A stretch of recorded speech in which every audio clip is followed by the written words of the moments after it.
Continuing on with our discussion on multiple sequence alignment, we will now see some sample results of the multiple sequence alignment from different algorithms. So we have the progressive alignment from class LW, iterative alignment from MAF, another iterative alignment from MASL, and then we have consistency-based approach by ProbCons and structure-based approach by T-Coffee. Okay, now here is for the class LW. So this is generally the same set of sequences. Basically, this is beta globin, the globin family of proteins. So we have beta globin from hemoglobin, myoglobin, neuroglobins. This is the globin oxygen storage molecule in the neurons. And then you have the soybean globin from soybeans and of course from the rice. So here is your portion of, basically this is actually not the, this is a portion of your sequence. And you will see here, we have some anchors so that it would allow us to identify which portions among the different sequence alignment that we have, which portions are we looking at. So here is a on the multiple sequence alignment from the class LW using a progressive alignment by Feng and Doolittle. So the red color indicates the formation of the alpha helices in this protein, or at least the predicted alpha helices in these proteins. So the Feng and Doolittle doesn't really necessarily align them based on the formation of the alpha helices. They are just based on the best optimum alignment score that it has based on its algorithm. And you will see here the H in a different font, size, style, and color, which is a conserved region, conserved sequences here. So asterisk for the highly conserved ones, it's conserved identities. So you have the P's, the F's here, H, and then the similar sequences, conserved and similar. Valine and leucine both are hydrophobic amino acids, so two double dots. We have a single dots, similar but not as good similarity as the double dots, basically. So this is based on a certain similarity threshold scores. But anyway, these annotations at the bottom gives us an idea that which amino acids is we can see most conservation in. And so this is the optimum the alignment based on the progressive alignment. So here is your gaps. As I said before, rather than seeing single gaps interspersed, we tend to see gaps in chunks among the sequence because again, once a gap, always a gap. Now here is the same alignment, rather the same, generally the same set, but with additional with added samples from different from additional organisms using the MAFT algorithm. So we have additional information here. The red color for the alpha helices, the green color for the turns, and the bends for the, these are the structural elements in your the final protein structure. And the box here is the green box from here. So this is the box here. As you can see, there is a change in the alignment such that you have this chunk of amino acid groups, LD and L, that is separated. It's sandwiched by two gaps, two sets of gaps. LD and L on the other side here. Actually, where is it here? AH, this LD and L. So there's a different alignment here. You can't really see it here in the myoglobin side, but here you have this LDNLs. Sorry, this is because it's the chimp. The myoglobin, this is KGHH. So this is KKG. So KGHH is LDNL. So VED. So you have a different, this VDLS. So they align it in a different manner. But this is just generally the same regions. So still we have the highly conserved histidine here. And we have the conserved lysines in here. But where is that? Yeah, this is the conserved lysine here. You have a conserved lysine also. Okay, now another alignment. This is also iterative by muscle. Now the conserved histidine is no longer as conserved in this alignment. As you can see, it has been broken down, but you have this single gap chunk as opposed to two chunks of gaps in here. So as you will see, there are differences. Now this is the ProbCons alignment using a consistency-based approach. You can see the aligned HDL-NL here, but instead of being sandwiched by the gaps, you just have a single large gap introduced. And you would see here the histidine residues and also the leucine residues aligned here. Now which is the fifth one is the tea coffee alignment. So the bold colors here are for the alpha helix based on the structures, and you will see here there is a really a separation on the alpha helices based on the alpha helices.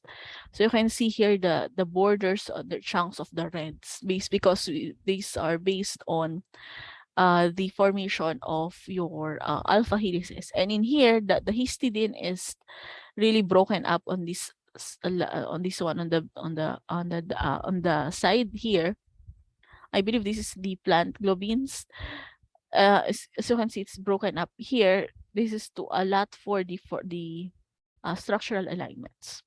Okay, so these are the different approaches. As you can see, if you depending on the algorithm, and depending on the specific program, you'd have different scores. Now, which is the correct one?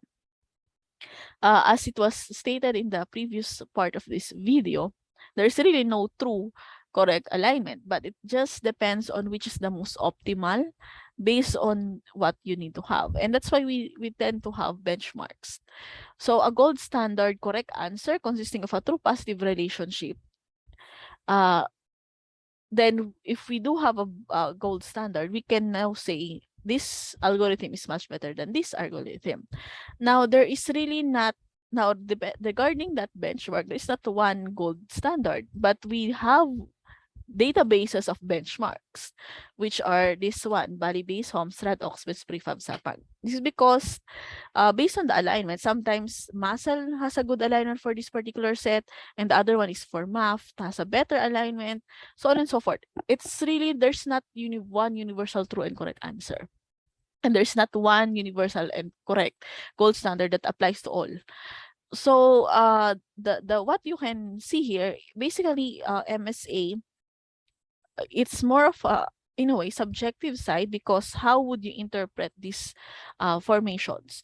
For example, the histidine, the conserved histidine regions here is seen in the probcons, in the MAF, and in the clastal, but it's not seen in the muscle. If you are using only muscle, you won't be aware that the number 3, the histidine inside the box region, is highly conserved because it's in a different alignment. And then, of course, you would have a slightly different interpretation. But that doesn't mean that muscle is basically wrong in what they did. In fact, if you look at this one, muscle has this, the formation of this, the island in math here, this island of amino acids here. How would you basically make of this one as opposed to this one, which in my opinion is a much better alignment? If you look at this region, it aligns quite well as opposed to the other one. The only caveat is this region is adjusted such that the histidines do not align with one another. So this is, well, actually this is also a good alignment. So all in all, it depends on how would you interpret your alignment results. And well, if you want to know if you are missing some really conserved sequence that should be seen there, but it's not seen in the algorithm you choose, you can look at compare it with a benchmark database, or you can compare it with a different you can use 2 or more MSA alignments, and basically get your results from that one. So there's also, if you really want to know one correct or one true alignment, you can do it with benchmarks. So there are some multiple sequence alignment benchmark database that you can use. So this in these databases, you have the optimum alignment, and then you will try it with the different you will try it with the different programs, and which has the closest alignment to your benchmark. Okay, now aside from that, we also have databases of pre-computed sequence alignment, because we have actually done this one. Sequence alignment is one of the first tools in bioinformatics, and over the years we have amassed multiple sequence alignments of almost anything you can think of. So basically, these are from the previous research. So this saves you a lot of time from doing alignment of your own. So you can just look at your this database of alignments. So we have Pfam, Smart, CDD, InterPro, and iProClass.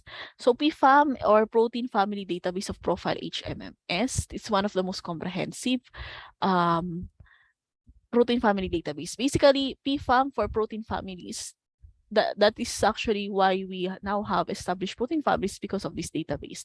So this database divided into two. We have Pfam A and Pfam B. Pfam A is the curated one, manually curated, might I add, and we have Pfam B, which is the unannotated one. So this is not curated.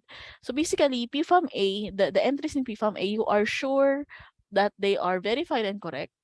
Pfam B entries are not as, you can't be sure with this one because although I'm not saying that these are incorrect, but they are not manually checked. So checking database entries for similarities, redundant entries, incomplete entries is a very daunting task. And the number of entries being submitted each day is a large number. It cannot, that's why the manpower to manually create this one is lacking. So the tendency is we have this PFAM-B, another database of unannotated sequences used at your own risk. For in case of what if what you are looking for is not in PFAM-A, so you can and get data from PFAM-B, but you need to check it, of course, for completeness of data and reliability because this is unannotated. Now, we also have the SMART, Simple Modular Architecture Research Tool, which is a database of protein families implicated in cellular signaling, extracellular domains, and chromatin function. So SMART is like PFAM, but this one is focused more on specific protein functions, namely the cellular signaling, extracellular domain, and chromatin functions. So we have is search engine results in this SMART. So this is your SMART. This is the screenshot from the SMART website.